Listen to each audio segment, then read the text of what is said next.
Bonjour à tous, bonjour et bienvenue dans la 5e de couve, le podcast de débat autour du manga. Cette semaine, l'émission sera placée sous le signe de Ajin. Ajin, A-J-I-N, un manga de Gamon Sakurai dont nous allons parler pendant plus d'une heure. Mais avant ça, on voulait juste revenir une minute sur l'info du début du mois de juin.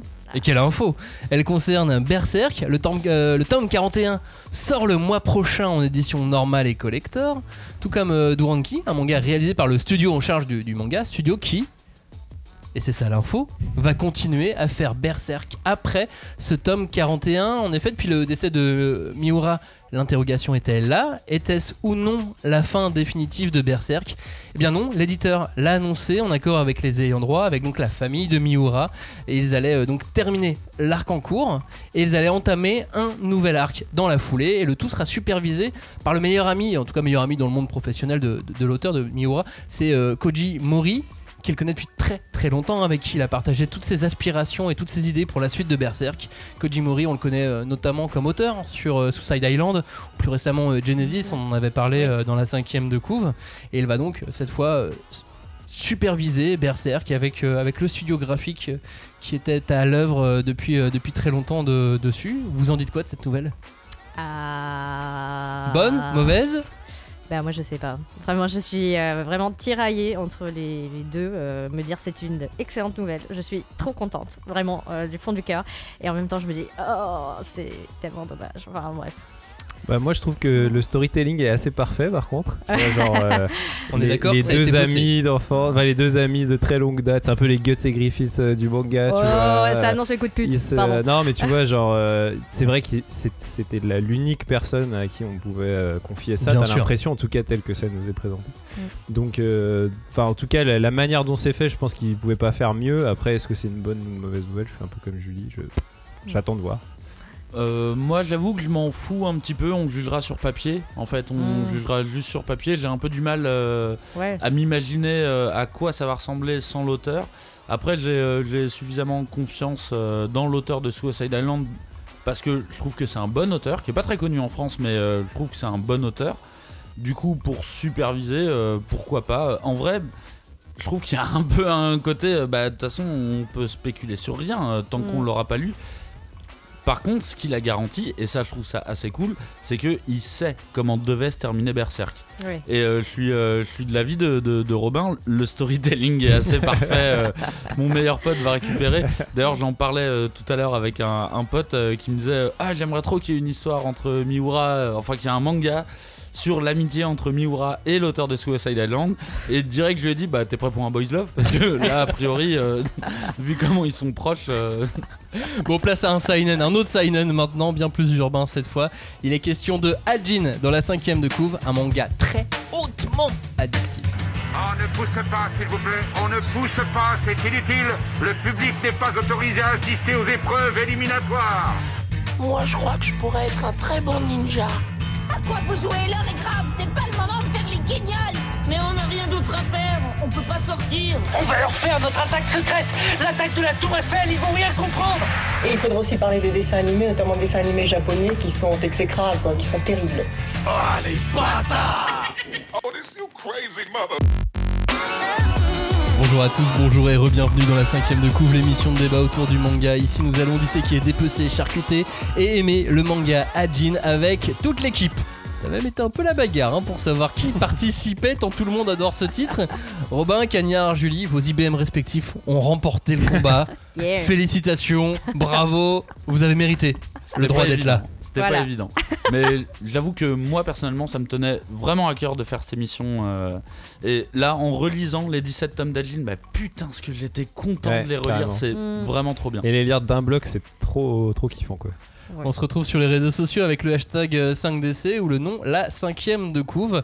Et puis n'hésitez pas à vous abonner sur vos applis podcast favorites à l'émission. Ajin donc, c'est pas le manga le plus populaire de ces dernières années, non. C'est pas non plus le plus spectaculaire, c'est pas le plus bankable. En revanche, outre toutes ses qualités indéniables, il y a une chose qu'on peut reconnaître à Ajin, c'est son aspect addictif. Plus on enchaîne les tomes, plus on a envie d'en lire encore et encore. Plus on parcourt les pages, plus on a envie de les tourner encore et encore. Est-ce que c'est dû à des thématiques assez adultes ou à un côté gaming évident? Asato, cet antagoniste unique et seul au monde dans le manga, mais dans ce manga, ou plus largement un rythme de narration soutenu qui ne laisse jamais le lecteur respirer vraiment. C'est ce qu'on va voir dans cette émission. Ajin, si vous écoutez, c'est que normalement vous connaissez un peu le manga. Après, on a des auditeurs qui aiment bien juste écouter les émissions sans connaître les mangas. Du coup, je vous fais le pitch. Ajin, c'est un titre qui nous parle d'êtres immortels, des Ajin. Kei est le 47e Ajin recensé, le 3e au Japon. C'est un lycéen qui va alors se voir pourchasser puis attrapé par les autres humains afin de comprendre ce que sont vraiment ces Ajin, dans quelle mesure ils vont menacer l'humanité ou non. Et la menace, elle va justement venir de l'un d'eux, un Ajin nommé Sato. Et quelle menace! C'est un titre en 17 volumes, prépublié dans le mensuel seinen Good Afternoon, où les hits de ce genre ne sont pas à légion, hein. Loin de là, il faisait un peu office d'ovni dans ce magazine Ajin, un magazine dans lequel on pouvait trouver Drifting Dragons ou Grand Blue. Voilà, pour les hits. Donc c'est un peu, un ovni Ajin au milieu de tout ça, tu m'étonnes. Mais en revanche, ce qu'on remarque d'emblée, c'est le rythme. Le rythme est implacable dans Ajin, Robin. Bah ouais, moi ce qui me frappe, c'est vraiment, je dirais que le manga entier il repose sur l'idée de vitesse, quoi. C'est un manga qui ne s'arrête jamais. Je disais, le lire d'un bloc c'est kiffant parce qu'en fait c'est un manga qui a presque pas d'arc. C'est un manga c'est un arc unique de 17 volumes, on va dire. Et c'est comme une espèce de fuite en avant perpétuelle. Et en fait on est tellement pris dans la rapidité du récit, dans la rapidité des situations, dans la rapidité d'évolution des personnages aussi, parce qu'ils évoluent tous extrêmement rapidement, et tout ça fait qu'en fait on a vraiment envie de tourner les pages. Il y a un côté vraiment instantanément addictif dans cette lecture, notamment lié à cette idée de vitesse, quoi. Et ça fait vraiment de Ajin, moi j'appelle ça, c'est un page turner absolu, quoi. Ajin, c'est un truc, t'es lancé, tu peux plus t'arrêter, quoi. Julie, t'en dis quoi toi de ce rythme? Bah, je suis en train de me revoir à 2h30 du matin, en train d'essayer de gratter encore quelques chapitres, en train d'essayer d'arrêter ta lecture. Non, bref. Moi je pense effectivement que l'idée de la vitesse elle est centrale dans ce titre, et que de façon très concrète, dans les 17 tomes de la série, on n'arrête pas de te dire que en fait, le temps de la série, de l'action, est très condensé également, parce qu'il y a une unité de temps qui est très courte. Moi, je suis pas trop d'avis de dire que c'est un seul arc. Je pense qu'il y a quand même plusieurs parties qu'on peut quand même vite comment dire, des cycles dans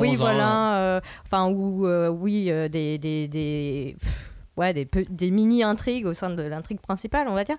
Et là, il y a quand même une première partie qui est rythmée par le fait que le héros est en vacances d'été, parce que c'est un lycéen, tu vois. Et donc, à la fin de l'été, il se rend compte que il s'est passé plein de trucs dans sa vie. On s'est dit, on veut pas connaître la moitié de ce que tu as vécu.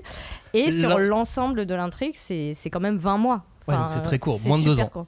Voilà. C'est donc, moins de 2 ans, et ça te donne cette espèce d'idée d'urgence, peut-être. Ouais, moi je pense que c'est ça, l'urgence de la série, elle vient de cette timeline, parce que tout est en fait concentré autour de cette idée que y a deux univers qui vont se rencontrer, qui vont vraiment se fracasser l'un contre l'autre. Et donc d'un côté tu as l'univers de l'ado et qui vit un peu ses derniers instants, et donc il y a une espèce de barreau d'honneur, et il faut qu'il vive à tout prix tout plein de choses avant que il entre dans le monde d'adulte, quoi. Et là, c'est un monde d'adulte qui est vraiment présenté sous son pire aspect, avec la pression de la vie active, du regard social, des responsabilités, qui te disent, effectivement, tu comprends vite que Kei, il n'a pas besoin, et il n'a pas envie de devenir aussi naze que les adultes qu'on lui présente, quoi. Cagnard, je t'ai vu intrigué.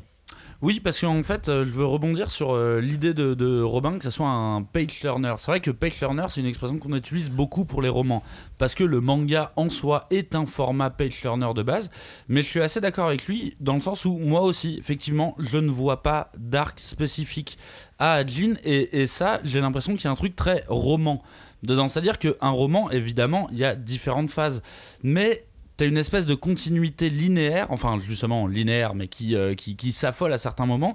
Et j'avoue qu'en lisant Ajin, j'ai eu l'impression d'avoir lu un roman avec différentes phases, ok. Mais par contre, je peux pas te dire l'arc de ça, ça je pourrais pas. C'est une histoire que j'ai lue en une fois. Robin, on croise les discussions. Toi, tu voulais revenir sur le côté adolescence, passage à l'âge adulte. Oui, parce que moi, Ajin, j'appelle ça un seinen neketsu parce que c'est vraiment. On peut pas le classer en shonen de toute manière vu le niveau de violence et le niveau de sous-texte un peu, et puis même par rapport aux méchants notamment dont on parlera un petit peu plus tard. Mais par contre, je trouve qu'il a vraiment cette veine neketsu dans sa structure, quoi. C'est-à-dire qu'il y a des affrontements de pouvoir, il y a des duels d'intelligence. Des fois, t'as l'impression de lire des arcs de Hunter, tu vois, genre quand Kei se bat contre Sato et qu'il réfléchit. Enfin, Sato, tu le vois jamais réfléchir, il fait toujours ses trucs, t'as l'impression que c'est un. Il a déjà réfléchi. Ouais, mais en fait, t'es pas dans sa tête, quoi. Kei, t'es dans sa tête et tu vois les plans qu'il essaye de monter pour contrecarrer le truc et tout. Et donc, ça, c'est des espèces de codes qui font Neketsu, tu vois. Et je suis pas d'accord dans le sens où le Neketsu. Le sang bouillant, c'est dans le personnage plus que dans la forme. Il y a des choses qu'on retrouve dans les shonen, mais le neketsu, tu dois le retrouver au moins dans le personnage principal par moment. Et je trouve qu'il est plutôt non, il est froid. Froid dans la réflexion. Alors après, il fonce pas tête baissée. On en a déjà lu des shonen neketsu où le neketsu est incarné par un autre personnage, tu vois, genre là. Soit son pote d'enfance qu'on croise au début ou l'autre Ajin qui deviendra un petit peu son duo. Enfin, franchement, il y en a, ils sont tous plein de bagarres dans Ajin quand même. Franchement, oui, mais plein de bagarres et avoir un peu de neketsu, c'est pas, ça en fait pas d'un manga. Là, je trouve que vous enterrez Kei un petit peu parce que autant il est froid et calculateur. Ça, il n'y a pas de problème. Mais par contre, il monte en pression aussi. Il y a plein de moments où il monte en pression. Mais il va. Pour moi, c'est pas ça le neketsu. Enfin, on a fait toute une émission à ce sujet, donc on va vous renvoyer vers cette émission et je trouve que ça ne rentre pas dedans. Dans notre émission, on a parlé aussi de structure de récit et pour le coup, ça partage énormément de choses. On a dit que les Français avaient décidé que c'était on une a dit que ça pouvait être plein de choses et que de toute façon, c'était un concept et que c'était pas clair. Mais on est d'accord. On va se mettre d'accord. Mais en tout cas, je trouve qu'il y a vraiment ce truc qu'on peut retrouver aussi un peu dans Parasite. Il y a beaucoup de parallèles avec Parasite. Et qui a un peu ce truc c'est une espèce d'hybride qui est entre le seinen et le shonen neketsu, quoi, je trouve. Pour moi, c'est une porte d'entrée vers le seinen. Donc ça pourrait être. On trouve tout ce que tu dis. Moi, je l'interprète de cette façon, c'est que ça soit le cadre, l'unité de temps, les questions que Kei se pose, qui sont quand même des questions très adolescentes, de comment interagir avec les autres, comment donc éviter de devenir aussi naze que les adultes qui l'entourent. Tout ça, ça rapporte à une certaine idée de l'adolescence, et tout ça est projeté vers un univers qui est vraiment ultra froid et réaliste, parce que basé sur l'argent roi et tout ça, et ça, c'est l'univers des adultes qui est calculateur. Enfin, les adultes, ils sont égoïstes, ils sont hyper précautionneux, ils prennent jamais leurs responsabilités, et ça montre bien à quel point c'est un regard froid d'un adolescent porté sur ce qui va être son futur, quoi, et qu'il appréhende de toutes les façons possibles. Enfin, pour moi, c'est en ça que y a une relation entre Ajin et le neketsu et le seinen. On vient de faire 5 minutes sur le fond. Au niveau du rythme, on peut le faire sur la forme, Robin, aussi ? Oui, parce que c'est en général ça qui fait les grands mangas. Le manga, c'est un art qui repose quand même principalement sur la mise en scène quand même. Il y a certes un scénario, mais c'est quand même un art visuel et un art séquentiel, donc c'est la mise en scène qui prime selon moi. Et vraiment, ce qui fait que Ajin c'est génial, c'est que la forme, elle se met vraiment au service du fond, quoi. C'est le rythme et la mise en scène sont au service du propos, de cette vitesse dont je parlais en introduction. Il y a une vraie nervosité, une vivacité incroyable dans les scènes d'action. Moi, honnêtement, je reviens vraiment sur ce mot de vitesse parce que j'ai vraiment, je pense, jamais lu un manga où tout va aussi vite, quoi. Même la manière dont les personnages se régénèrent, parce que le principe d'Ajin, c'est que quand un personnage meurt, il ressuscite instantanément. Mais là, même dans la mise en scène, c'est montré. Enfin, on le voit même pas en fait. C'est-à-dire que c'est dans une ellipse, c'est entre deux cases et le mec se réveille et en fait, et tout ça, vraiment, c'est vraiment très fort, quoi. Dans la mise en scène, il y a aussi tous les moments où justement il se suicide. Enfin, il se suicide pour ressusciter. Parce que à partir du moment où il est blessé.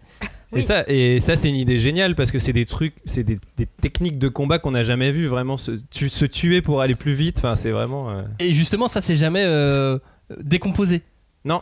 C'est ça aussi qui est intéressant et qui va dans le sens de ce que tu dis sur cette mise en scène rapide. Et qui va aussi dans le sens du côté page-turner, parce qu'en fait, en général, les actions vont tellement vite et ce fait de calculer la manière dont tu vas te suicider pour te régénérer rentre dans une chorégraphie de combat qui en fait fait que tu te dis mais qu'est-ce qui va se passer, quoi, à quel moment il va se décider de se tuer ou pas, et enfin vraiment c'est. Et t'as vu aussi quand il fait ces doubles pages ou des pages simples d'ailleurs, des pleines pages où il met un visage au premier plan, t'as toujours l'impression qu'il est légèrement déformé, le visage.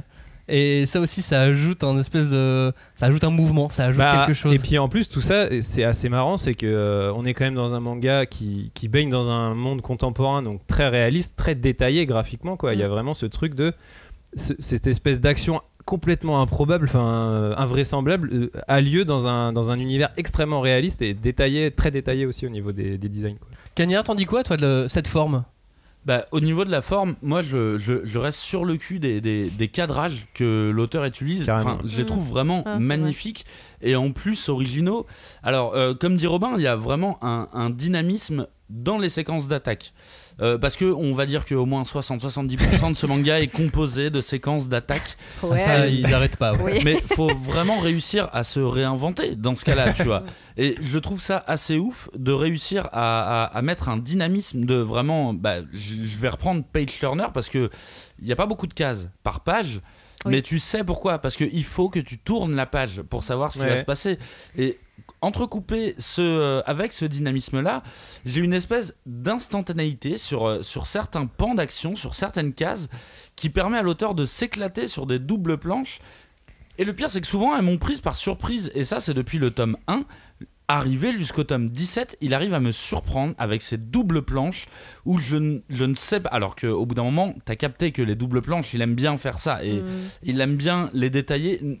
Et non, en fait, je dis les détailler, il les détaille au premier plan et au second plan, c'est quand même assez vide en fait. Les doubles pages sont souvent très très vides. Elles sont c'est épurées. Extrêmement rare parce qu'en général, les illustrateurs en profitent. Tu vois, pour expliquer plein de choses. T'as un premier plan, tu sais, t'as un guide de lecture, il guide ton œil sur les doubles pages. Elles sont pas vides, il y a de l'espace. C'est ça. C'est pas il y a de l'espace. Oui. Et justement, tu peux avoir. Carrément. Tu peux avoir un personnage au premier plan dans une double page. Et par contre, et là pour le coup, je parle d'instantanéité parce que c'est quasi une photographie du visage de la personne. Et au second plan, tu vas avoir un personnage qui vole dans les airs parce qu'il vient de se faire percuter ou autre.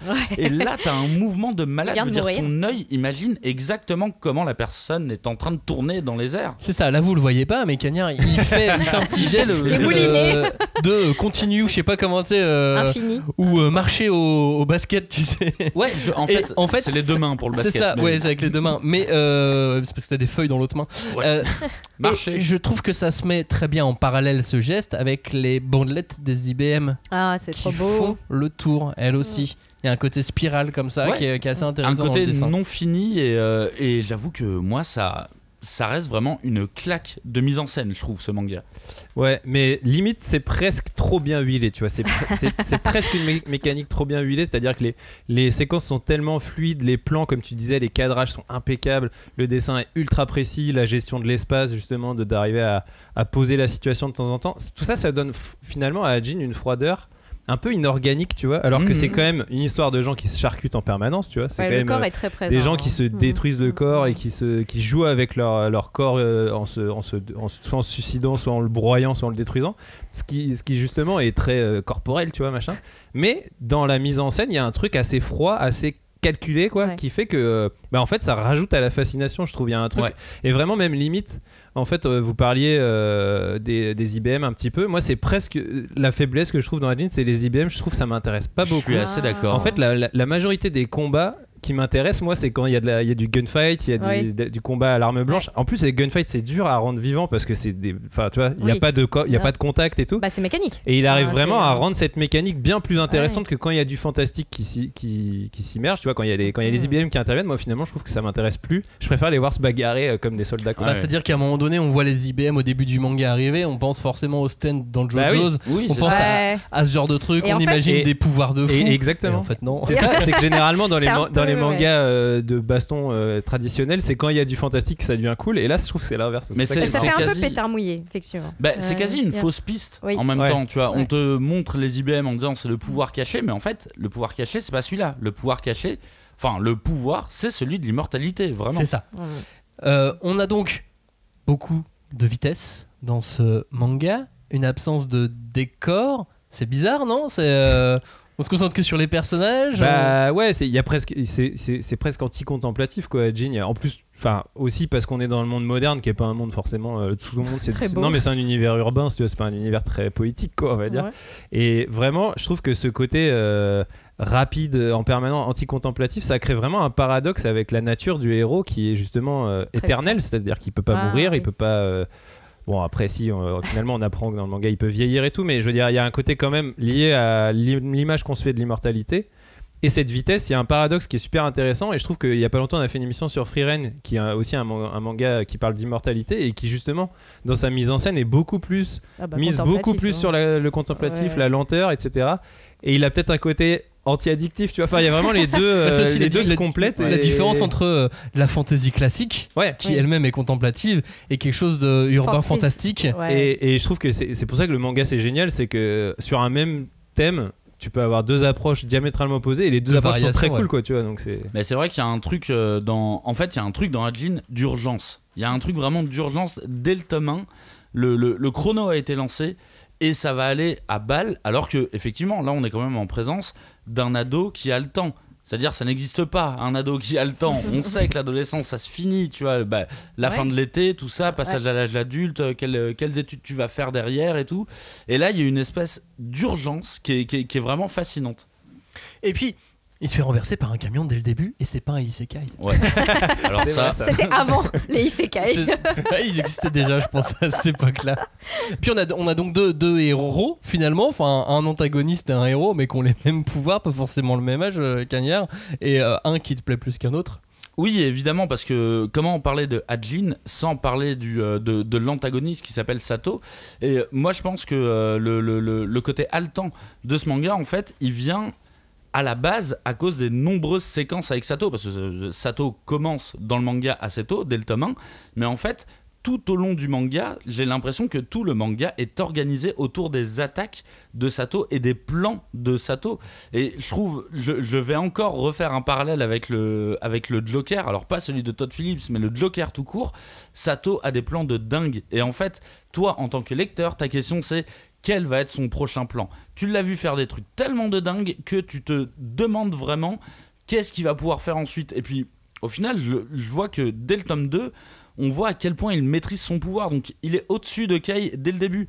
Mais surtout on comprend à quel point le personnage est dur à saisir. Il est vraiment il est double. Un bâtard dès le début. Dès le début du tome 2, tu te dis que c'est un énormissime bâtard. Mais c'est un énormissime bâtard. Et au final, moi, la conclusion un peu que je me suis faite à la fin de la lecture, c'est de me dire Sato ne se contente pas de foutre la merde dans le monde de Hajin. Sato ne laisse pas le lecteur tranquille. Il ne laisse jamais le lecteur tranquille. À chaque fois que tu avances, t'avances en même temps que Kei, techniquement, c'est le personnage principal. Sauf que tu ne peux pas t'empêcher de te dire à quel moment Sato va taper, à quel moment il va frapper, comment il va faire, qu'est-ce qu'il va trouver encore de nouveau. Et pour moi, c'est vraiment un perso qui lead le manga au final, un antagoniste qui lead le manga. Julie et Robin, c'est un antagoniste qui vous a fasciné tous les deux également. Et qui vous a marqué assez durement aussi. Après, bon, ok.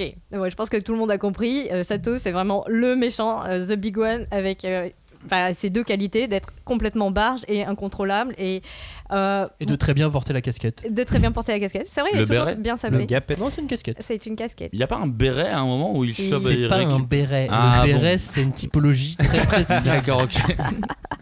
C'est technique. Oui, mais bon, tu vois, moi, j'ai pas envie de dire qu'il est stylé parce que je trouve que moralement, il le mérite pas. Et c'est là où je pense que je suis pas tout à fait dans le même enthousiasme. C'est un bâtard. Et j'ai tout de suite senti que j'avais pas envie de m'en approcher, tu vois. Donc, je l'ai laissé là où il était. Sachant qu'au fur et à mesure du récit, tu te rends vite compte que toutes les images marquantes que tu vas croiser et qui vont vraiment t'impressionner, te marquer, c'est de son fait, quoi. Que ça soit les maxi-actions terroristes, les trucs improbables tels qu'un avion qui tombe sur un immeuble et tout, bah c'est lui qui a imaginé ça dans sa tête et qui va te l'imposer à toi, lecteur. Donc je vais pas trop... Ça et les fractures ouvertes de Kei. Aussi, en plus. Ça, c'est l'autre truc. Pauvre Kei. C'est ça. Robin, qu'est-ce que tu en penses de Sato ? Ce qui est intéressant aussi avec Sato, c'est que c'est un personnage qui, mine de rien, évolue aussi assez rapidement. C'est-à-dire qu'au début, on nous le présente comme une espèce d'idéaliste, tu vois, la Magneto, quoi. Genre, moi, je veux que les Ajin prennent le contrôle parce que c'est nous l'espèce supérieure, si tu veux, quoi. Et en fait, très vite, tu vois que ce caractère va effectivement évoluer vers quelque chose de beaucoup plus insaisissable. Et en fait, comme dit Cagnard, il va être presque plus proche du Joker que de Magneto. Il a un côté vraiment... on a envie de savoir quel sera son prochain coup parce qu'on sait pas ce que ça va être. Limite, j'ai l'impression qu'il a envie qu'on l'arrête. Qu'il a envie qu'on lui apporte de la... Non, il veut jouer. Il veut... en fait, c'est ça. C'est qu'au final, son caractère, son truc qui le définirait le mieux, c'est le côté joueur, qu'on détaillera peut-être un peu plus dans la partie suivante. Mais c'est vraiment, à part le fait qu'il est joueur, finalement, on a du mal à le saisir. Et puis c'est ça aussi qui fait qu'on a envie de savoir ce qu'il va faire. Et aussi, ce qui le rend très important, et c'est pour ça que je parlais au début du fait qu'il n'y a pas d'arc dans Ajin, c'est qu'en fait, Sato, du début à la fin, c'est l'antagoniste et il n'en sera pas autrement, quoi. C'est-à-dire il n'en sera pas autrement. Et non, mais je pense que tu as aussi dit le mot qui lui colle bien. C'est qu'il a envie qu'on l'arrête. Je pense que même lui, dans la façon dont l'auteur l'a construit, l'a imaginé ou l'a déconstruit au fur et à mesure. Parce qu'il est trop fort en fait. C'est pas qu'il il veut un adversaire. Je me suis mal expliqué. C'est pas qu'il veut qu'on l'arrête, genre je suis incontrôlable, il faut que quelqu'un m'arrête. C'est plus je veux de l'opposition. Je veux de la résistance. Et c'est vrai qu'il la trouve dans Kei et il le dit lui-même. Il dit putain, enfin on a un combat entre Ajin qui vaut la peine. Justement, tu parles de combat, Cagnard. Est-ce que tu peux revenir sur sa manière de combattre? À quel moment il t'a autant impressionné, Sato? En fait, c'est impressionnant de le voir combattre parce qu'en fait, c'est le premier Ajin complet que tu vois. Le Ajin complet qui sait se servir de ses pouvoirs et qui sait exactement. Et du coup, ce que je trouve vachement intéressant, c'est que tu vois Kei au début de l'histoire avec ses pouvoirs de régénération, son IBM qui est là, et tu dis ok, je visualise à peu près comment le manga ça va se passer. Sato arrive et déconstruit tout ça. Il te met une autre indication dans la tête en disant non mais moi en fait j'ai tellement poncé le combat que je sais exactement comment mener un combat jusqu'à la fin sans jamais perdre. Je veux dire, Sato, il y a d'ailleurs un moment dans le manga que j'ai trouvé vraiment très fort, quand il est essoufflé, il se tue. Juste s'il est essoufflé, il se tue. Mais en fait, évidemment, c'est logique. C'est complètement logique parce que s'il se tue, il se régénère et du coup, il sera plus essoufflé, tu vois. Donc, il a un côté qui est... En fait, tu découvres les pouvoirs des Ajin grâce à lui. Et j'ai pas envie de laisser Kei de côté parce que Kei, quand il combat, et je trouve que c'est vraiment cool, on comprend que son esprit il est très rationnel. Et lui aussi, il y arrive à faire un peu les mêmes choses que Kato, sauf que à la différence, lui, c'est une sorte de narrateur et du coup, il va expliquer tout ce qu'il fait. Et je trouve qu'il y a un côté chirurgical que j'aime bien là-dedans. Comme dans certaines parties où il dit alors là je vais essayer de lui casser le crâne, là je vais essayer de l'étouffer, là je vais essayer de faire ça. Lui il a un côté très médical, en même temps il veut être médecin, tu vois. C'est logique. Mais du coup même ce petit truc qui est instillé à la base je veux être médecin, voilà en quoi ça va, tu veux sauver des vies, voilà en quoi ces connaissances vont te permettre de donner la mort. Tu vois, c'est assez intéressant, je trouve. Et maintenant, je te pose une question et il faut que tu me répondes en tant que consultant bagarre de cette émission. D'un point de vue technique, est-ce qu'il y a un style? Est-ce qu'il est plus jujutsu brésilien, systema quel est le style de bagarre? Vers quoi tu irais c'est pas de la bagarre de rue, hein. C'est en fait, tu sais quoi, c'est vachement bien que tu me poses cette question parce que là, d'un coup, je me dis c'est guérilla. Et de toute façon, le terme de guérilla est utilisé dans Ajin. Ce qui mène, c'est une guérilla, c'est-à-dire des compétences militaires adaptées à un terrain que tu ne connais pas forcément par cœur. Et plusieurs fois, il est dit que Sato ne connaît pas forcément le terrain où il est, sauf qu'il a une technique de guérilla, faire mal là où ça va vraiment compter. Il fait mal et il s'en va. Il fait mal et il s'en va. En fait, il est quasi dans une stratégie des petits oiseaux qui piquent là. Ouais, voilà, vraiment d'usure. Tu vois, il veut user. Et c'est pas est-ce que c'est un bon combattant de rue? Évidemment. Il s'est battu dans la rue. Il sait tout faire. Donc il se bat dans la rue, dans l'air. Il se bat un petit peu partout, quoi. Et puis Robin, pour toi aussi, Sato impacte le rythme du manga implacablement. Ouais, c'est ce que disait un peu Cagnard tout à l'heure, c'est qu'en fait très vite on se rend compte que Sato c'est le mec qui dicte le rythme du manga. Les autres personnages n'agissent finalement qu'en réaction par rapport à ce que lui il peut faire, il peut dire, etc. Il va même apprendre des choses à Kei, tu vois, sur la manière de se battre, etc. Et c'est tellement prégnant que quand il va y avoir vraiment l'affrontement final entre les deux, entre Kei et Sato, vraiment le moment, moi j'adore cette partie-là où, quand Sato fait des attaques au F15 en répétition, tu sais, et Kei il pense à 12 000 plans, en plus c'est trop stylé parce que t'as les espèces de GIGN qui interviennent en même temps, enfin vraiment il y a tout un plan des deux côtés qui est trop fort et tout. Et vraiment, même à cette partie-là où tu as l'impression que Kei il prend l'ascendant, qu'il a compris comment fonctionne Sato et qu'il a compris comment le contrecarrer, et ben en fait, tu as la nature joueuse et insaisissable de Sato qui va dire bah non mon gars, en fait, moi là j'ai décidé que j'allais pas jouer selon tes règles. Et là, tu as Kei qui vraiment, c'est l'aveu ultime, c'est qu'à un moment donné, il y a carrément Kei qui dit une phrase, il dit ah ouais mais en fait personne peut suivre votre rythme quoi. Là c'est elle est trop bien cette scène. On peut pas vous battre quoi. Et genre il dit vraiment là j'ai fait tout ce que j'ai pu. Je me suis associé à je sais pas combien de personnes très très compétentes et on peut pas y arriver en fait quoi. Et au final, arrivé à un certain moment de la lecture, parce que j'en parlais avec des collègues à moi et ils me disaient putain ça doit être vachement gore comme manga. Et en fait ça m'a fait me poser la question, je me suis dit mais en fait est-ce que la manière de combattre de Sato, est-ce que ça tient pas de l'anti-body horror ? Le body horror, c'est un style de film d'horreur où on va mettre en scène le corps et les transformations qu'il y a au niveau du corps. Cronenberg en est un très bon exemple, et on en a déjà parlé pour Fire Punch ou d'autres mangas.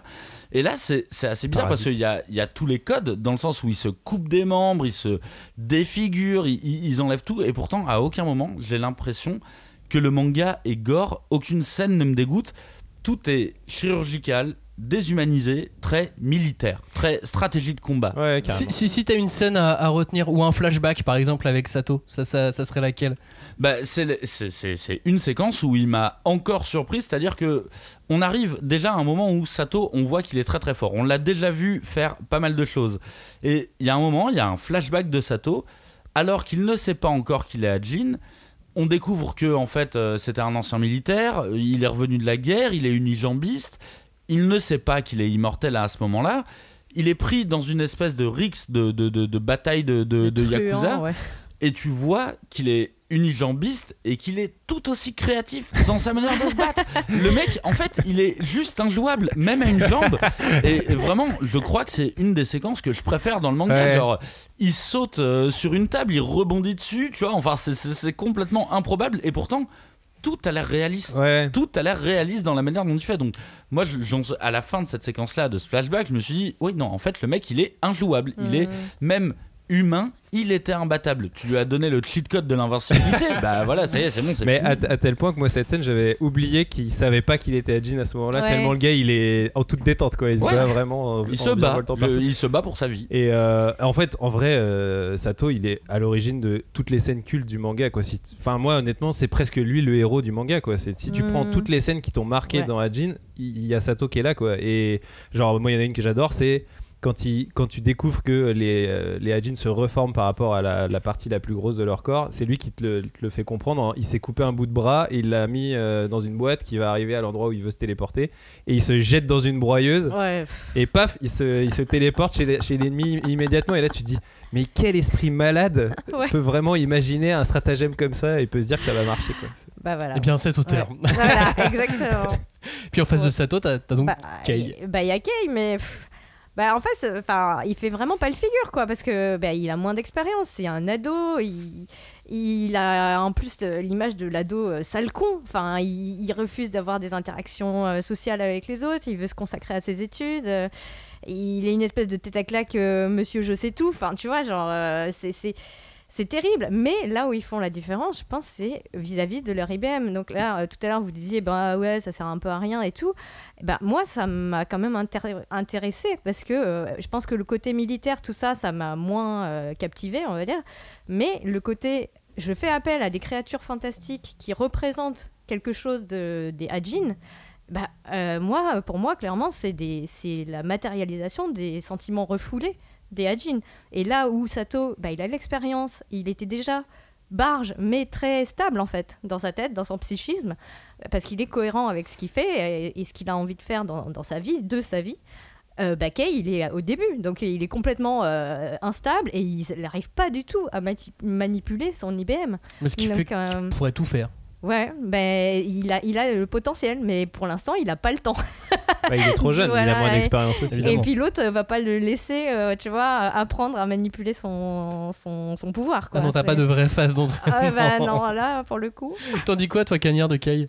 Je trouve que c'est le bon moment pour parler de Kei parce que, pour être honnête avec les auditeurs, au bout d'un moment, quand on a fini le plan de cette émission, on s'est dit, mais à quel moment on parle de Kei, le héros quand il se fait renverser par un camion au début du manga. Mais je serais moins dur avec Kei parce que je trouve que c'est pas un perso qui va me marquer pendant des années, mais c'est un perso qui a quand même réussi à m'avoir sur certains points. Et typiquement, sur le point précis du côté calculateur, je trouve qu'il est tout aussi calculateur que Sato. Mais quelque part, il a moins de vécu, donc il connaît moins ses possibilités d'Adeline, on va dire. Et surtout, lui, il prend vraiment la dimension humaine dans ses calculs. Mais ça veut pas dire qu'il ne sait pas ce qu'il fait ou qu'il joue juste à l'émotion ou autre. Et il y a justement une séquence dans le manga que j'ai trouvé vraiment bien. C'est dans le tome 7 où en fait t'as une attaque de Sato avec un hélicoptère militaire qui arrive. Et en fait, cette attaque, c'est juste un rêve. Ce que j'ai trouvé fascinant dans cette phase, que c'était quand même la 4e fois que je la relisais, c'est que c'est une séquence qui vit bien la relecture. Et plus je l'ai relu, et plus j'ai découvert des trucs. Parce que, pour résumer très rapidement, d'abord, on croit que c'est la réalité, que c'est l'attaque de Sato, vraiment, avec son hélicoptère. Après, on se dit rapidement que c'est une sorte de rêve, cauchemar lucide. Et dans un dernier temps, en fait, on réalise que c'est Kei qui est en train de penser à toutes les options d'une attaque, et même l'option où c'est juste un rêve, il garde le contrôle sur cette séquence-là. Et j'avoue que cette séquence, je l'ai trouvée vraiment fascinante, et parce que elle se bonifie à la relecture, je trouve. Ouais, alors que d'habitude les trucs où ça se termine en rêve, t'es là genre t'en vois mal. C'est bon, le truc qu'on a vu 12 000 fois. Mais même cette séquence de rêve, la manière dont elle se termine, il a même les encouragements de son pote qui lui dit tu sais, limite, vas-y champion, t'as ce qu'il faut. Et lui il se réveille, il dit ok, c'est bon, on est parti. C'est genre, même ton rêve, t'as le contrôle dessus. Et tu comprends à quel point il est refoulé, ce garçon. Même dans ses rêves, il peut pas se laisser. C'est pour ça que je le trouve en vrai tout aussi talentueux que Sato. Et la fin du manga me donnera raison au final. Ça c'est vrai. Et moi ça me fait penser à cet auteur qui adore dessiner les véhicules, les hélicoptères. Ouais. Il y en aura encore après, surtout à la fin. Les armes, les avions, tout ce qui vit, tout ce qui sert à faire boum boum. Il est content, il adore ça, quoi. Ouais, et puis mine de rien, Sato, tout est fait pour qu'on aime le personnage, parce que au bout d'un moment, je me suis dit, mais il fait énormément de références de pop culture dedans. Enfin, il parle de l'agence touriste, il parle de Flight Simulator, il parle de bonus stage quand il a terminé une de ses missions. Ici, 2 flics à Miami. Parce qu'il est un peu vieux. Ouais, et ça, bizarrement, Kei ne le fait jamais. Toutes ces références cool qui peuvent parler au lecteur, elles sont destinées à Sato. Et bon, ça, je pense que l'auteur a créé, alors il n'a pas forcément créé ce perso, mais je pense qu'il s'est vraiment beaucoup amusé. Et juste de remettre Sato en termes de reprendre le personnage de Sato et de le caler comme un joueur, un gambler qui aime prendre des risques. Et d'ailleurs, moi, il y a plein de parties que je trouve super bien où tu le vois en train de jouer à des jeux vidéo, tu vois, il est là, en fait, je suis fan de jeux vidéo, et ce qui correspond tellement à son caractère au final, c'est juste que il a transposé le jeu vidéo à la réalité, vu qu'on lui a donné le cheat code d'immortalité, quoi. Et ça correspond tellement à un mangaka. Je pense que l'auteur s'est vachement plus projeté dans Sato que dans... vu que c'est pas lui qui a inventé ce personnage, mais que c'est lui qui l'a scénarisé par la suite. Et qu'il l'a tellement développé, parce qu'en fait... Et qu'il l'a développé, évidemment. Je pense que oui, c'est lui qui a mis tout ce côté jeu vidéo. L'ère de Sato, c'est... C'est qu'il ne joue pas une seule fois au jeu vidéo. Non. Mais justement, on parle de jeux vidéo. La construction du manga, elle est pas façon GTA, elle est pas façon les nouveaux jeux qui vont un peu tout droit, mais avec des plans. Est-ce qu'il n'y a pas un truc comme ça, un truc un peu gaming même dans la construction du scénario? Clairement, parce que pour moi, le principe de Hajin, c'est quasiment un die and retry, quoi. C'est-à-dire que c'est dans le pouvoir des personnages. C'est-à-dire que leur pouvoir, c'est mourir, recommencer, mourir, recommencer, mourir, recommencer. Et ça, c'est un principe de jeu qui, en plus, sont et un genre de jeu qui va vite. Donc encore une fois, c'est un truc pour accentuer le côté vitesse et rapidité du récit. Et puis globalement, Cagnard parlait tout à l'heure de Sato qui est un gamer, des références et des séquences qui empruntent aux jeux vidéo, il y en a des tas quoi. Ça peut te faire penser à du FPS, ça peut te faire penser à du shoot 'em all, du survival, même de l'infiltration et des passages presque qui ressemblent à Metal Gear Solid. Il y a la scène où Sato il a trucidé tous les mecs du GIGN dans un couloir. C'est la scène du ninja qui a tué tout le monde dans Metal Gear Solid. Tu vois, il y a vraiment des... Et même dans certains titres de chapitres, il y a des références aux jeux vidéo, il y en a à la pelle. Et pour moi, c'est vraiment aussi ça qui fait que Ajin c'est addictif, c'est que c'est addictif comme un jeu vidéo.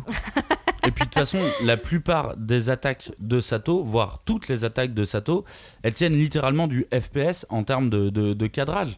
Du coup, je trouve ça d'autant plus courageux, on va dire, parce que dans ce moment-là, en fait, tu es en totale immersion et tu es dans la tête d'un terroriste, littéralement, qui vient et qui abat des gens froidement. Alors, ce côté froid, en fait, il vient du côté Ajin où tu dis, il y a un humain qui meurt, c'est pas grave. Sauf qu'en fait, c'est assez important dans le récit de se rappeler que c'est des vrais humains qui tuent. Alors, lui, et t'as vraiment ce côté cadrage. On a la caméra... Si on peut parler de caméra, elle est derrière Sato et tu le vois exactement avoir les angles de tir, prendre les bonnes décisions, aller du bon côté.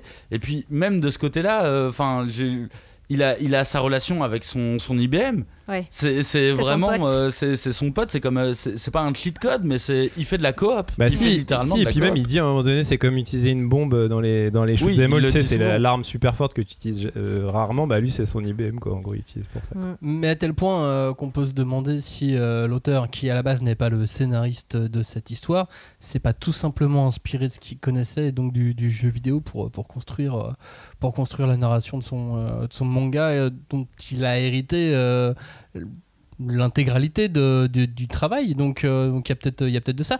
Il y a pas aussi un tome entier aussi qui est autour du Ouais, mais en fait, moi je suis pas une joueuse du tout, hein.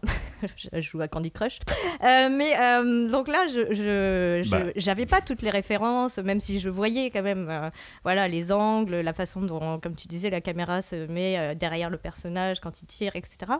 Mais il y a effectivement un tome, je crois que c'est le tome 10, où tous les chapitres portent des noms de jeux vidéo. Et là, mine de rien, j'ai quand même fait « Ah, tiens, ça me parle !» C'est bizarre. Malgré tout. Call of Duty, quand même, ça je connais, c'est bon. Tiens, et puis on connaît pas la pièce de théâtre. J'aimerais bien voir ça, tiens. Mais du coup, je me suis dit quand même, il y avait une relation assez forte avec les jeux vidéo, et puis particulièrement les jeux de guerre. Je pense quand même que c'est quelque chose comme ça.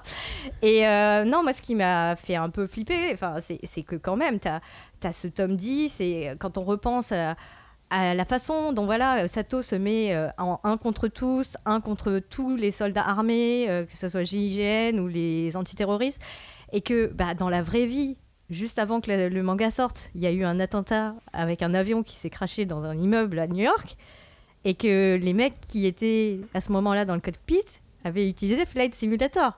Et là, tu as quand même un frisson un peu étrange. Ouais, ça commence à se rapprocher un peu trop de la réalité.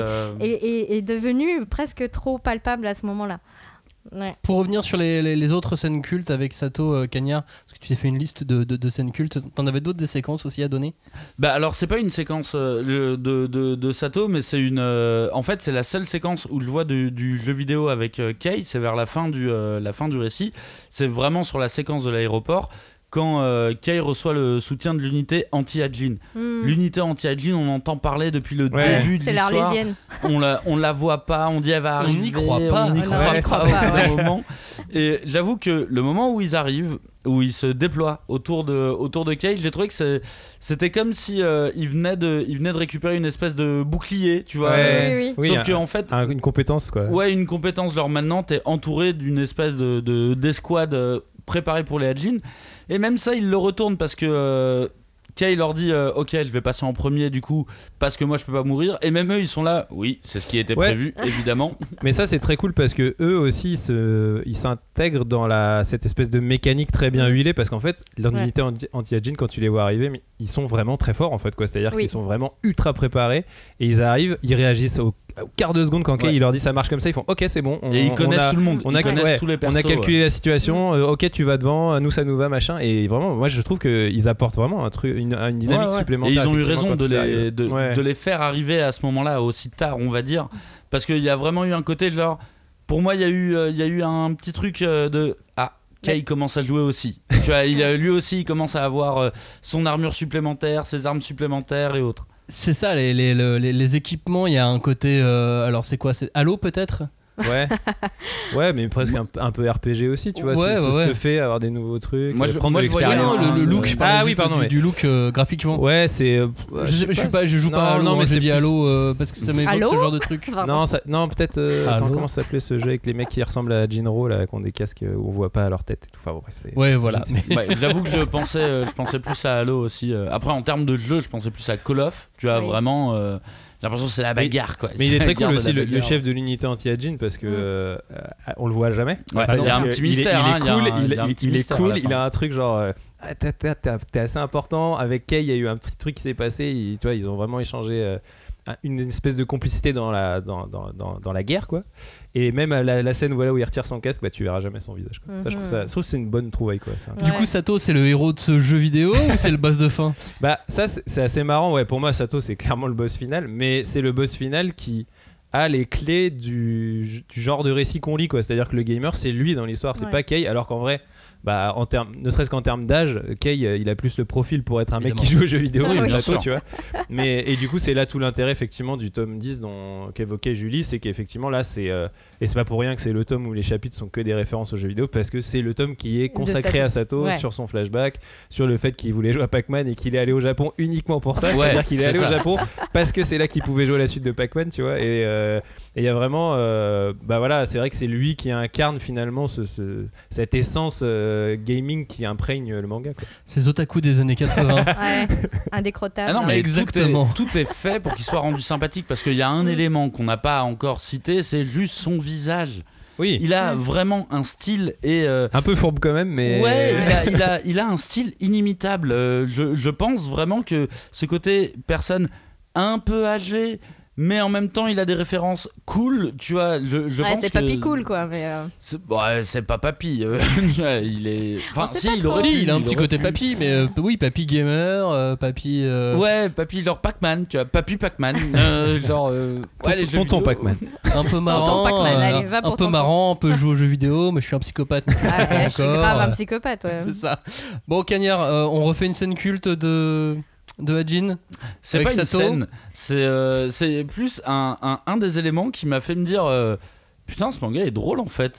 Tu vois, il y a un interchapitre, c'est vraiment juste un interchapitre, et en fait t'as Sato qui est en train de jouer à un jeu vidéo, on sait pas lequel, et t'as juste une bulle qui dit ah, je suis mort. Et tu vois, rien que ça m'a fait me dire putain, mais il se fout de notre gueule ou quoi, genre ça le surprend qu'il peut mourir dans un jeu vidéo. Et en fait ça m'a fait réfléchir sur l'humour dans Ajin, et j'ai commencé à noter un petit peu les phases qui m'ont fait rire. Et il y en a vraiment énormément en fait dans le manga. C'est toujours de l'humour de second plan. C'est très pisse-froid au final, et ça tranche toujours avec l'ambiance d'urgence dont Robin parle, tu vois. Genre, il se passe vraiment 15 000 trucs, mais ça fonctionne à la perfection parce que à chaque fois je me fais surprendre par une vanne. Et dans le tome 4, il y a un autre moment où t'as Nakano, le pote de Kei, qui se réveille et qui dit tu sais, il se réveille sur sa table d'opération, limite il y a des médecins à côté de lui, et lui il est tout de suite dans l'action, il dit allez on peut le sauver. Et là je sais pas, t'as un médecin qui dit ouais ok allez on peut le sauver, et t'as l'infirmière avec une petite bulle qui dit je crois que c'est un Ajin en fait, il y a pas besoin de le sauver, il vient de revenir à la vie. Et il y a plein de séquences comme ça. Il y a le scientifique avec ses clopes. Ça me fait tellement rigoler. Qu'est-ce qu'il est drôle. Mais lui il est cool pour le coup. Mais lui il est très cool.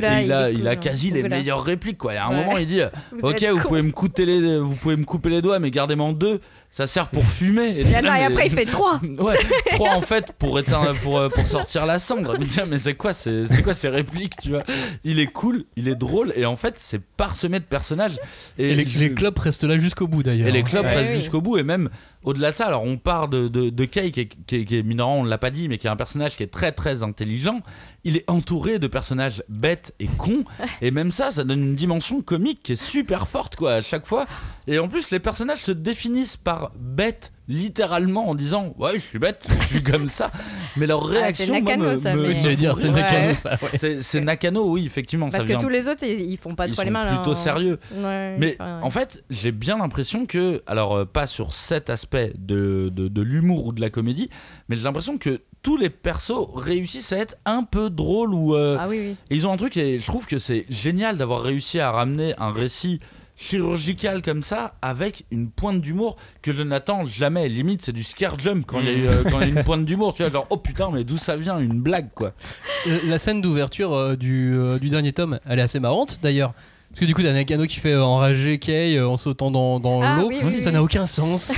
Bah si, après il t'explique pourquoi. Oui, mais sauf que là, tu lis ça au début. Ouais. C'est marrant, je sais pas. Il est marrant. Il est con. Oui. Enfin, t'as pas envie d'être dans la tête de Kei. Enfin, ça, clairement. Non. Franchement, tu te demandes.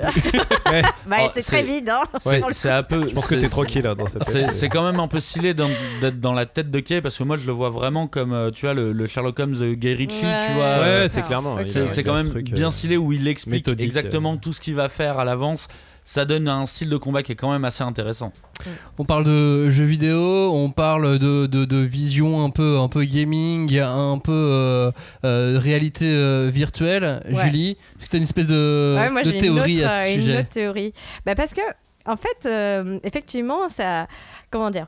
J'ai réfléchi après coup au fait que Ajin était venu, enfin en tout cas, à un moment où, on va dire, on s'est retrouvés à avoir des identités virtuelles, puisque on a eu des réseaux sociaux, on a eu beaucoup de réseaux sociaux par la suite après, et on a eu cette dimension finalement qui nous semble immatérielle, comme les IBM, donc Invisible Black Matter, peuvent sembler immatériel et ne pas avoir de consistance, en tout cas dans le monde physique. Et moi je trouve que voilà, il y avait cette espèce de parallèle à faire entre d'une part leur ego, puisque donc pour moi je pense que vraiment c'est des personnages qui incarnent cette psyché, cet ego, la façon dont ils se caractérisent, etc. Et en plus d'avoir cette dimension qui est un peu insaisissable, sauf aux gens qui sont du sérail, quoi, qui partagent un même espace et qui serait un espace là en virtuel ou faussement virtuel. Enfin, c'est très compliqué d'en parler parce qu'on a parce qu'en même temps les IBM ils ont des momies, tu vois, donc ça fait appel au corps. Oui, mais c'est aussi que tu vois, les IBM, un peu comme nous on a des vies numériques, ils ont quand même une incidence sur la vie, la vraie vie, leur vrai corps. Donc la question qu'on peut se poser, c'est est-ce que ce serait le vrai corps des Ajin, par exemple ? Enfin, ça peut être une question comme une autre à explorer. Mais concernant le corps, depuis tout à l'heure, je pense qu'on n'arrête pas de répéter que c'est inorganique, que c'est froid, qu'il y a quelque chose qui est désincarné, déshumanisé. Et moi, je préfère quand c'est organique et incarné. Hein, merci Berserk. Voilà. Mais je trouve que de premier abord, on a cette idée que voilà, il y a une vision d'un monde qui est complètement, où l'organique est complètement retiré. Et qui, moi, me paraît déjà inconcevable et très très difficile à appréhender, mais qui serait finalement retranscrite dans tout ce qu'on voit d'univers virtuels qui sont proposés maintenant de nos jours, quoi. Je suis assez d'accord, je suis pas sûr de saisir exactement ce que tu veux dire, mais il y a un truc en tout cas que je visualise bien. J'ai l'impression d'avoir déjà revu cette scène. Elle existe dans chaque épisode de la 5e de coup. C'est juste moi. C'est vos IBM qui se confrontent. Voilà, je vise où. Disons que les IBM, ils ont un côté avatar. Ouais. Comme je pourrais comprendre un avatar de Twitter. Exactement. C'est-à-dire que les IBM représentent aussi souvent, et ils le disent dans le manga, ce que la personnalité, la personne ressent vraiment, et l'IBM, lui, le vit à 100%. Du coup, je peux voir un parallèle avec une vie un peu comme sur Twitter, où tu peux publier un truc et tu te dis je suis hyper agressif, parce que c'est ce que je ressens là sur le moment. Sur l'instant Par contre, dans la vraie vie, je ne le ferai pas comme ça. L'IBM est une sorte de pulsion absolue, on va dire. Moi j'ai une théorie, c'est que à mon avis l'IBM c'est une idée du scénariste et que Sakurai ne savait pas quoi en faire après. Ça je suis assez d'accord. Franchement, quand tu vois l'explication sur le Big Bang et la matière noire et tout qui nous sort au tome 13-14, tu te dis franchement les IBM ne savaient pas quoi en faire. Ça va vite. Mais moi je pense qu'il avait quand même besoin de compenser, parce que là où le seul moment où le corps est quand même un peu mis en scène, en dehors des combats, c'est quand il est torturé. Enfin, que ça soit broyé, que ça soit étudié par des scientifiques et donc vraiment torturé au sens on fait des expériences dessus, etc. Donc je suis désolée, je suis pas à un stade où je peux envisager un monde complètement inorganique. Voilà. C'est une vraie question de société finalement. Bah non mais c'est vrai, on parle d'Avatar, de Twitter, les réseaux sociaux sont maintenant tellement présents dans nos vies, alors pas dans la vie de tout le monde, mais dans la vie de beaucoup de gens, que forcément ça donne à te questionner sur la société, ce côté Avatar, ça renvoie vers notre monde sans vraiment l'évoquer. Ouais, je suis d'accord, parce qu'en fait l'IBM, qu'est-ce que ça peut être d'autre que quelqu'un qui fait quelque chose pour toi sans que au final tu sois responsable de ça, tu vois. Il y a un côté alors je sais pas s'il allait aussi loin, et je suis assez d'accord avec Robin que mine de rien les IBM il les évacue on met rapidement. peut-être des mots sur quelque chose qu'il avait en tête mais qu'il n'avait pas vraiment formulé. Ouais.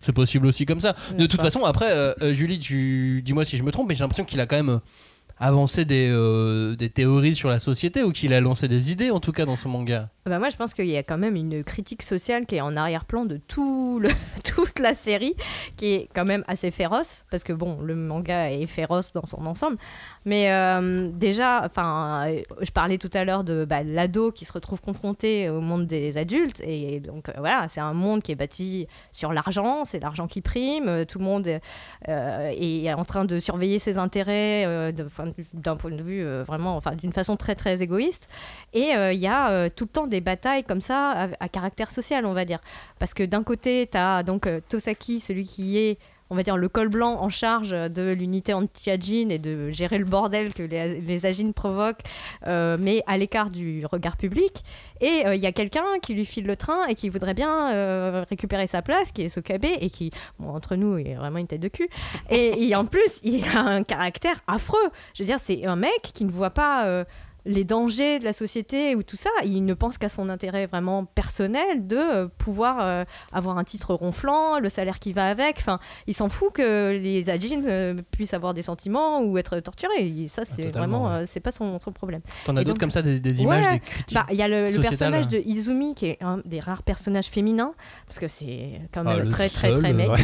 Il y a la sœur de Kei et sa mère. Et la mère, Youpi. quand même. Voilà, parce et que la quand grand-mère. la mère elle arrive, moi je l'ai beaucoup aimée. Oui aussi, c'est vrai qu'elle est sympa, mais bon, Izumi, elle fait partie des Ajin, et elle a une vie mais atroce. Enfin, je veux dire, c'est quand même c'est Ushijima. Enfin, oui, clairement. C'est clairement Ushijima. Elle est morte parce qu'elle est entrée en conflit avec son beau-père qui voulait la violer. Enfin, des trucs vraiment qui après voulait la revendre. Voilà. Et puis oui, il y a ce truc de, c'est quelqu'un qui vient d'une classe moyenne beaucoup moins aisé que Kei, qui lui vise à être médecin, qui est fils de médecin, etc.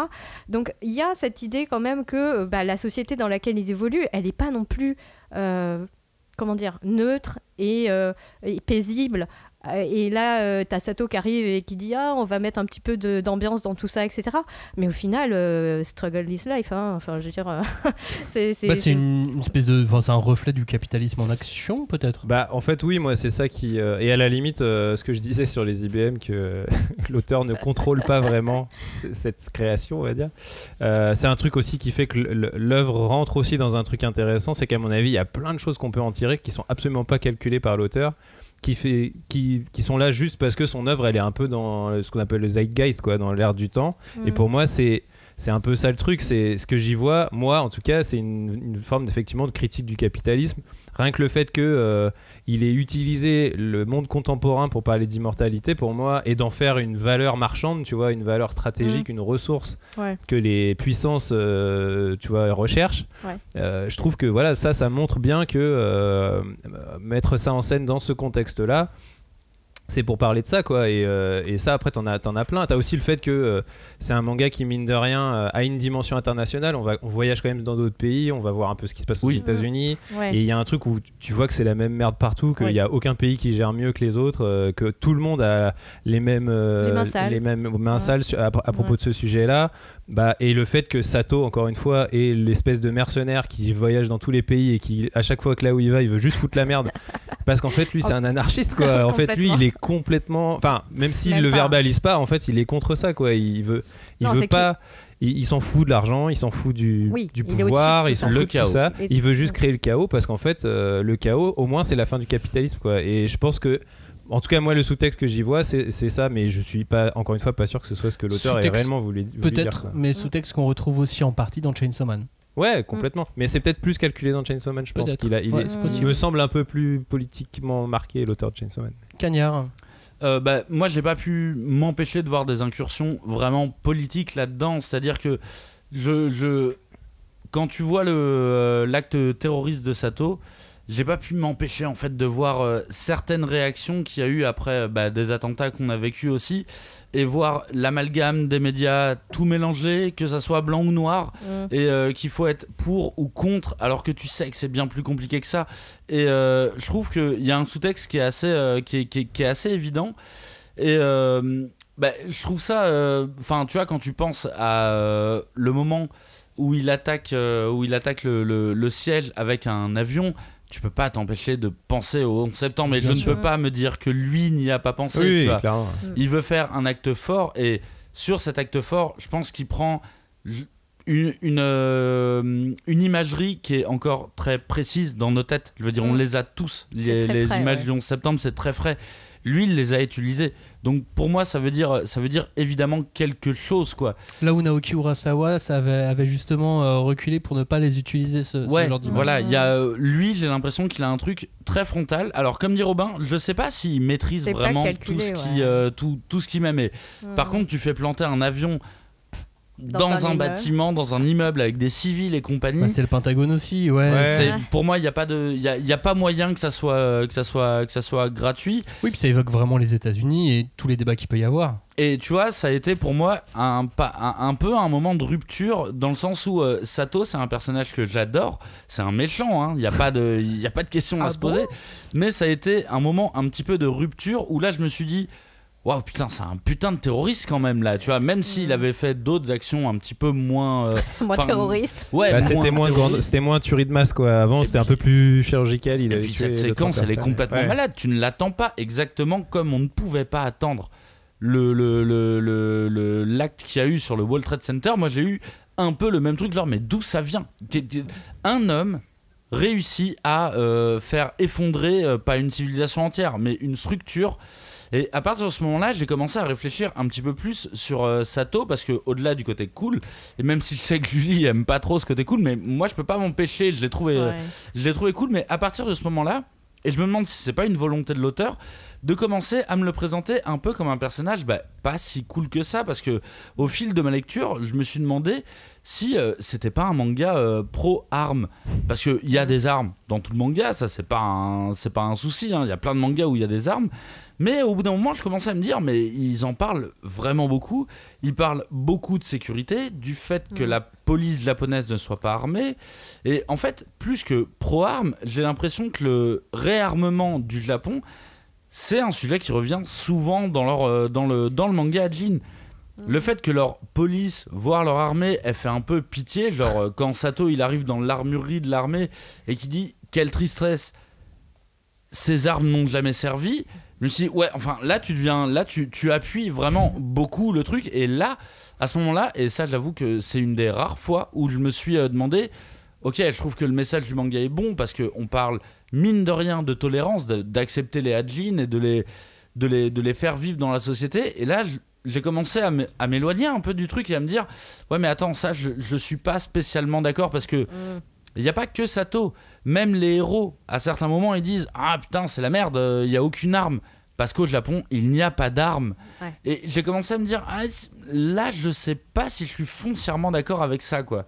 C'est une réalité, et effectivement moi j'ai l'impression que l'auteur, par les jeux vidéo et par sa culture, est beaucoup tourné vers les États-Unis, et que forcément ça lui fait un miroir qui est très, très différent. Puis de toute façon la relation Japon-États-Unis a toujours été complexe, avec beaucoup de couches. En revanche, quand on prend Kei par exemple, il renvoie d'autres images, j'ai l'impression, Julie. En fait, bon, la principale préoccupation de Kei après arrêter Sato, c'est, pour moi, ça semble être quand même comment on fait pour vivre avec les autres. Et pas seulement en tant que Hajin, vraiment en tant qu'individu. Et ça pondère beaucoup Sato. Moi, ça se met en face, quoi. Ça se met en face parce que Sato, en fait, littéralement, il en a rien à foutre. Il veut pas vivre, il veut jouer tout le temps. Et moi, je pense que voilà, là où Kei il est un peu challengé, et c'est parce qu'il se retrouve quand même dans cette dynamique de vouloir l'arrêter le méchant, tu vois, et de devoir donc anticiper, se mettre à sa place, imaginer les pires plans, etc. Mais pour revenir à sa préoccupation principale, moi ça me semble vraiment être le truc de comment on fait pour vivre avec les autres, et le fait que les Hajin donc sont des semi-humains, comme dit le sous-titre, et qu'ils ne sont pas totalement humains, il faut qu'ils se trouvent une place dans la société. Et en plus, il y a ce truc de l'IBM, j'y reviens toujours, hein, je suis désolée, mais qui est quand même que...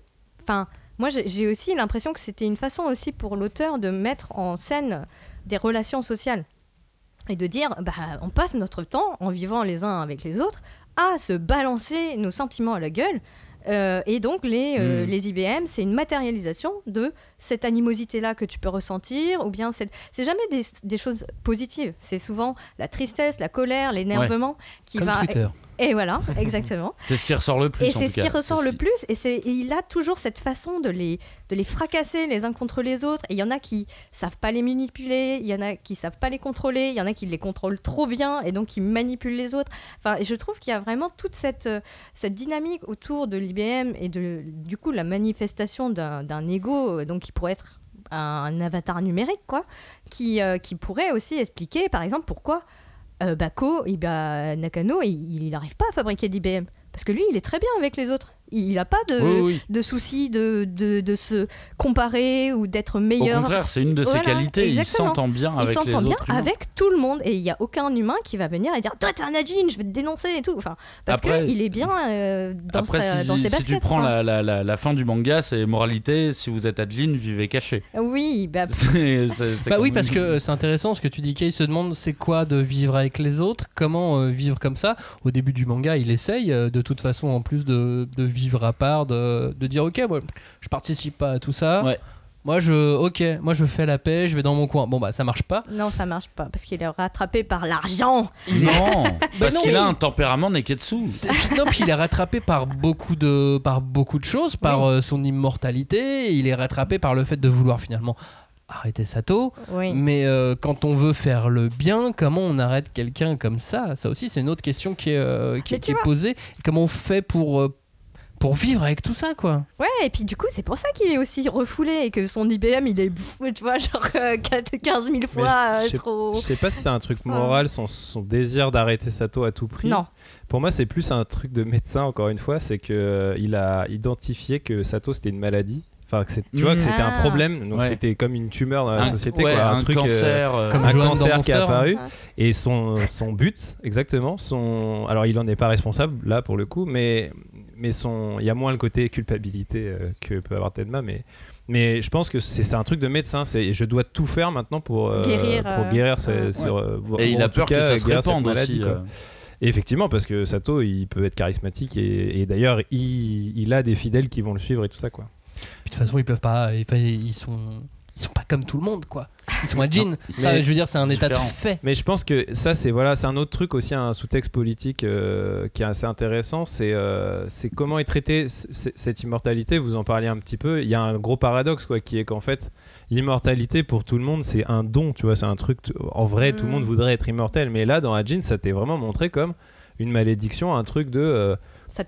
En fait, c'est le fait de ne pas pouvoir mourir ne te permet pas de vivre, en fait, puisque tu peux pas vivre avec les autres, t'es constamment traqué. Donc ça rejoint aussi cette idée de vitesse dont je parlais au début, puis aussi ce côté monde moderne capitaliste qui s'arrête jamais. Tu vois, il y a ce truc de t'es pris dans un tourbillon de vitesse et de trucs qui fait que tu peux plus t'arrêter. Et vraiment, à quoi bon être épargné de la mort si tu dois vivre vraiment sans arrêt comme un animal traqué? Alors ça, c'est un truc aussi qu'on peut retrouver dans le comics, dans X-Men, tu vois, le fait que les mutants sont... C'est pour ça que je parlais de Magneto aussi, quand au début tu vois arriver Sato, tu le vois un peu comme un Magneto, parce que il y a ce truc dans X-Men de les mutants sont supérieurs objectivement aux humains, mais ils sont marginalisés, ils vivent dans la peur, dans la discrimination, etc. Et ils doivent surtout pas être découverts. Et à Jean, il y a vraiment ce truc qui est traité aussi, notamment par le fait que les Hadjin sont connus du grand public, qu'il y a une réputation. Alors encore une fois, ça rejoint ce que vous disiez sur les réseaux sociaux et comment c'est traité dans le manga, parce qu'il y a aussi ça, c'est comment tu gères ton image d'Hadjin, quoi. Oui.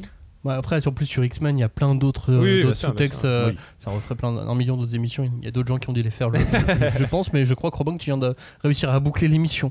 Tu as réussi à faire une boucle parfaite. Bravo, je pense qu'on peut terminer cette émission. Cagnard, tu veux dire un dernier mot sur cet aspect politique, sur le terrorisme peut-être ? Oui, on va dire pour finir un petit peu sur les différentes thématiques politiques qu'il peut y avoir dans Hajin, ou en tout cas moi que je l'ai vu. En fait, je pense que le mangaka il a trouvé l'angle parfait pour traiter du terrorisme sans vexer aucune communauté. Je veux dire, il parle beaucoup d'idéologie. Et ce que j'apprécie encore plus, c'est que dans le même mouvement politique, c'est-à-dire celui de Sato, qui n'est pas foncièrement un mouvement politique, qui est plus un mouvement... c'est anarchiste, quoi. Ouais, libérateur. En tout cas, son message, c'est les Hajin ont le droit de vivre. Tu vois vraiment plusieurs typologies de terroristes, tu vois. Et on passe du joueur, comme Sato, on passe au personnage qui est idéologiquement pris dans cette intrigue, Tanaka. On voit ceux qui sont victimes de Sato, et j'ai trouvé ça hyper intéressant que Okoyama, l'informaticien, que moi je l'ai cru quand il a dit, en fait quand j'ai rencontré Sato, je me suis très vite dit, si je ne vais pas de son côté, il va me tuer. Et en vrai, il avait complètement raison. Il est trop fort pour moi. Et je ne peux pas l'arrêter, donc autant aller de son côté, et je m'en irai le plus tôt possible. Et puis t'as juste ceux qui veulent faire péter la société, on va dire. Et je pense, alors ça c'est un avis très personnel, mais que c'est assez fidèle de ce qu'on peut avoir dans un groupement de terroristes, c'est-à-dire une idée directrice et plein de typologies différentes de gens qui sont un peu embrigadés, de gens qui sont à fond dedans.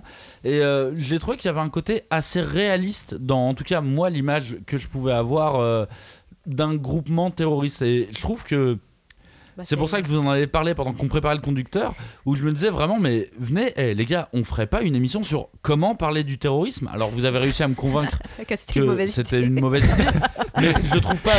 Non, c'est pas une mauvaise idée. C'est pas une mauvaise idée, mais c'était pas suffisant pour une émission entière. D'accès tout. Voilà, exactement. Mais par contre, je trouve vraiment que c'est l'un des rares mangas. J'ai pensé à l'Attaque des Titans aussi.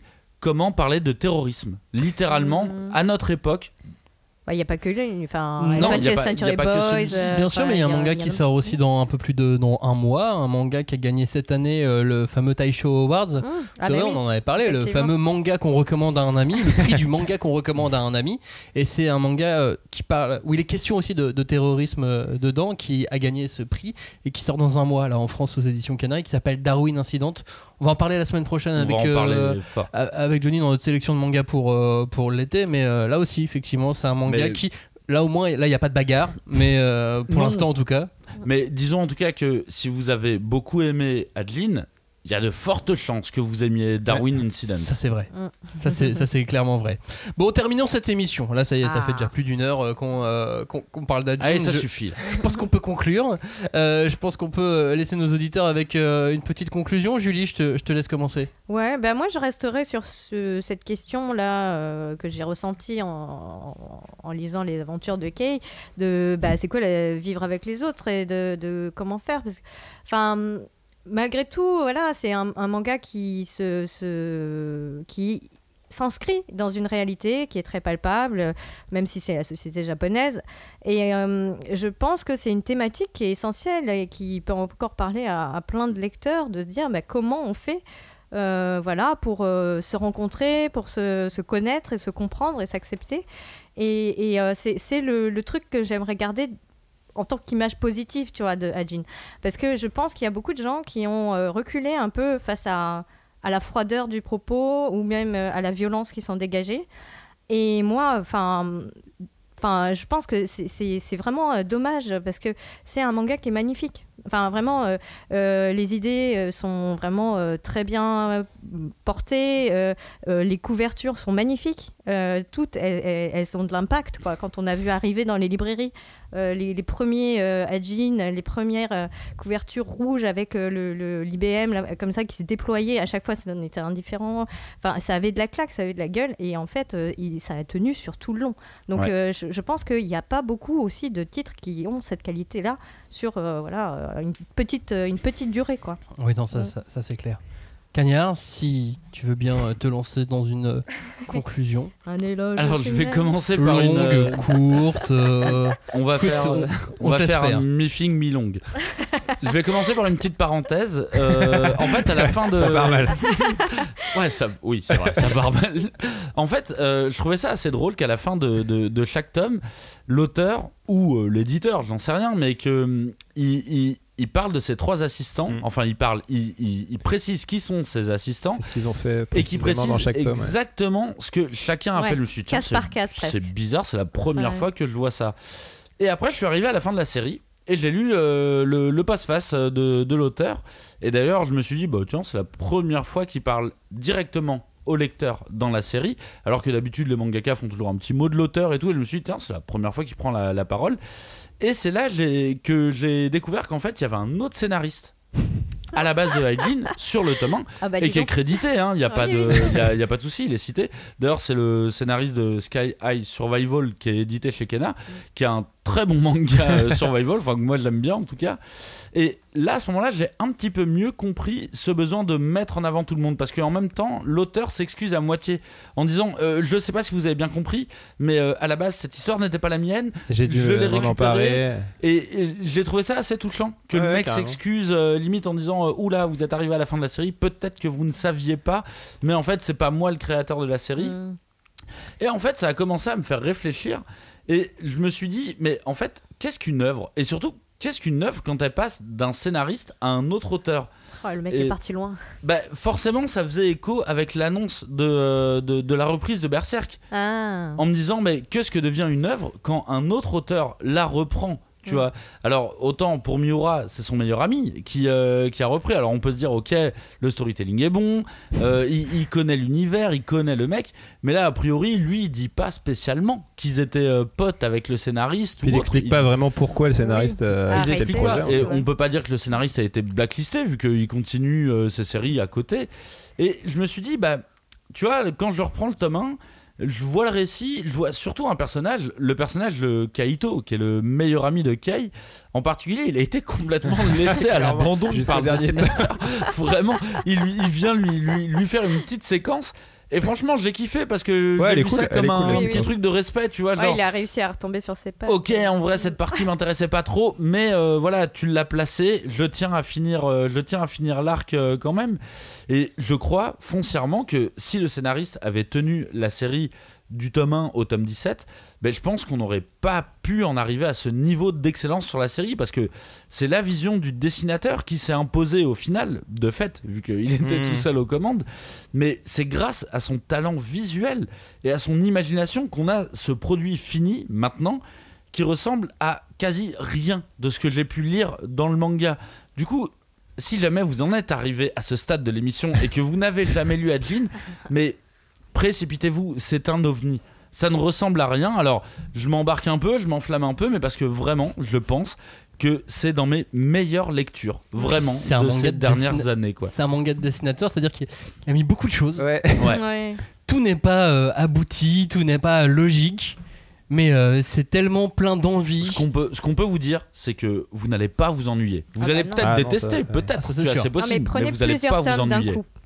Bah oui, parce que comme le titre de cette émission l'indique, c'est un manga addictif. Oui. Donc il faut commencer à bien se shooter pour pouvoir être addict. 5 tomes. Parce qu'un seul tome, ça va pas. Surtout que le ça 1 va pas vous rendre addict. Surtout que le 1, c'est pas vraiment. Effectivement, tu as raison. Robin, le mot de la fin.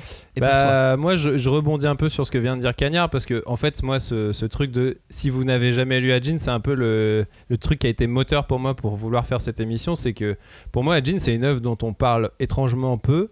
Alors que j'ai quand même souvenir que quand le tome 1 est sorti chez Glénat, il y avait quand même une bonne hype et tout, bien et sûr. Même ça avait vachement bien démarré et tout, c'était un bon lancement et tout pour l'époque. Et puis petit à petit, le manga il est progressivement passé sous les radars. Alors après, il peut y avoir plein d'explications, il peut y avoir, je pense probablement, même principalement, c'est le rythme de parution parce que l'auteur finalement n'a pas produit à un rythme aussi soutenu qu'au début sur tout le long. Et je pense que sur les derniers volumes, on était sur des écarts de parution presque d'un an ou un truc comme ça. Après, il y a peut-être effectivement le dessin, la violence ou un truc qui a pu peut-être en rebuter certains. Mais ce qui est sûr, c'est que la série, comme vient de vous faire l'éloge... Cagnard vient de vous faire un bel éloge dessus, c'est que la série elle est vraiment mortelle, elle est totalement addictive et surtout maintenant elle est complète. Vous avez les 17 tomes, vous pouvez les lire d'un coup et puis c'est rapide et puis voilà comment vous pouvez passer à côté de ça. Si vous n'avez pas peur de ne pas dormir, allez-y. Et il y a vraiment un truc, alors j'en ai un tout petit peu parlé, mais quand tu disais ça m'a fait penser à rien d'autre, moi ça m'a quand même fait penser à un manga que j'aime beaucoup, c'est Parasite. Et je trouve qu'il y a quand même beaucoup de points communs entre Parasite et Hajin, ne serait-ce que le monde contemporain. Enfin bref, il y a plein de séquences qui peuvent y faire penser. Mais ça aurait fait une autre émission si on avait fait tout ça. Exactement. Et moi j'en ai parlé tout à l'heure, mais j'ai vu des points communs avec Chainsaw Man. Mais comme j'ai vu des points communs aussi entre Parasite et Chainsaw Man, c'est vrai. Du coup la suite. Après Parasite, ça a été une matrice pour pas mal de mangas. Mais on en avait déjà parlé. Mais... On peut se faire un vrai truc de. Vous aimez Parasite ? Lisez Hajin. Vous aimez l'Attaque des Titans ? Lisez Hajin. Vous aimez Chainsaw Man et Fire Punch ? Lisez Parasite. Ah bah oui. Lisez Parasite. Pourquoi ? Mais en tout cas, lisez Hajin. Et on peut utiliser tous les verbatims de la twittosphère et compagnie. C'est un banger, il roule sur la concurrence. J'en sais rien, mais... Ça, on est tous d'un coup. En tout cas, lisez-le parce que vraiment, c'est une expérience qui vaut le coup. C'est une masterclass. C'est ça que tu voulais dire. C'est ça. Il me manquait celui-là. Bien évidemment. Merci de nous avoir écoutés sur cette émission consacrée entièrement à Hajin. J'espère qu'on vous a donné envie de lire ou de relire ce manga ou de le finir si vous n'êtes pas allé jusqu'au bout. Parce qu'en plus, on n'a même pas spoilé. Bah non. Pas trop. Non, pas trop. Des petits éléments par-ci par-là, mais non, globalement. Oui, mais on n'a pas donné la fin, tu vois. Ouais. Donc c'est bon, vous êtes tranquille. Vous avez pu écouter cette émission en entier. La semaine prochaine, on vous fait un petit guide de lecture pour cet été. Et on vous remercie de nous avoir écoutés. On vous dit à la semaine prochaine. Ciao. Salut. Ciao. Salut.